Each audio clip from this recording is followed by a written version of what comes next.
Liewe Bergvallei familie, baie dankie dat julle deur die jaar so getrou saam met ons ingeskakel het. Julle betrokkenheid, julle boodskappe en julle ondersteuning maak elke episode vir ons so spesiaal.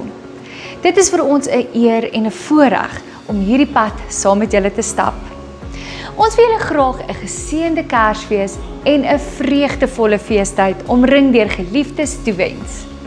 Mag hierdie tyd vir julle rus, vrede en nuwe inspirasie bring. 'n Vinnige nota. Ons verkoopskantore sal gesluit wees vanaf 12 Desember.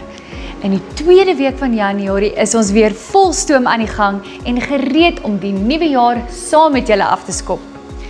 En vir die van julle wat dalk oor die feestyd so 'n bietjie besin het, dalk daardie kopskuif gemaak het, wil ons jou sommer vriendelik uitnooi om jou afspraak by ons te kom bevestig. Ons voorraad raak regtig min en ons wil nie hê jy moet uitmis nie. Ons sien met opgewondenheid uit om van jou te hoor. Maar vir nou wil ons afsluit met 'n besonderse seënwenslied. Ek het die voorreg gehad om vir Sandra Loubser, een van ons kosbare inwoners, te leer ken. Sy het, net soos ek, musiekagtergrond en sy het 'n juweel van 'n stem. Ons het gedink dit sal die perfekte manier wees om die jaar op 'n hoë noot te eindig.